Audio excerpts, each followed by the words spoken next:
క్రైస్తలో ఈరోజు దేవుని యొక్క వాగ్దానము మొదటి సమూయేలు గ్రంథము 12వ అధ్యాయం 24వ వచనం.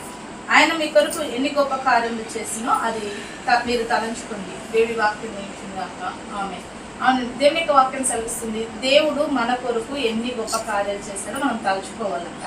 ఎందుకు దేవుడు చేసిన గొప్ప కార్యంలో మనం తలుచుకోవాలని దేవుని యొక్క వాక్యం సెలవిస్తుందంటే, మనం చాలాసార్లు నష్టం గుండా, కష్టం గుండా, ఇబ్బంది గుండా, ఇరుకు గుండా వెళ్తుంటాం, శోధన గుండా వెళ్తుంటాం, శ్రమ గుండా వెళ్తుంటాం.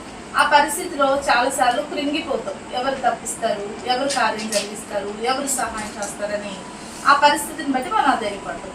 ఎవరైతే దేవుడు నీ జీవితంలో చేసిన గొప్ప కార్యంలో జ్ఞాపకం చేసుకుంటారో ఇప్పుడు వారు వెళ్తున్న ఆ యొక్క ప్రతికూల పరిస్థితిలో కృంగిపోరు. ఎందుకంటే మునుపు నా జీవితంలో దేవుడు గొప్ప కార్యాలు చేశాడు, ఈ రోజు కూడా నా దేవుడు నా జీవితంలో గొప్ప కార్యాలు చేస్తాడని ఆ కార్యాలు జ్ఞాపకం చేసుకున్నవాడు ఈ రోజు పడిపోవడానికి మాత్రం అవకాశం ఉండదండి. కాబట్టి మునుపు దేవుడు నీ జీవితంలో చేసిన గొప్ప కార్యం జ్ఞాపకం చేసుకొని ఇప్పుడు నువ్వు అనుభవిస్తున్న ప్రతి శోధని జయించు. అటు రీతిగా దేవుడు తన గొప్ప కార్యములు మరలా నీ జీవితంలో చేసి నీ జీవితంలో విజయం అనుగ్రహించునుగా. ఆమె ప్రార్థన చేసుకుందామండి. సకల ఆశీర్వాదాల కారణం గుర్తుపోయిన మా ప్రియపరులు తండ్రి యేసురాజా, నీ ఘనమైన శ్రేష్టమైన ఉన్నతమైన నామ బట్టి వందనాలు తెలియపరుచుకుంటున్నాం తండ్రి. ఈ యొక్క సమయంలో తండ్రి నీ ప్రియబిడ్డలమైన మమ్మల్ని జ్ఞాపకం చేసుకోండి.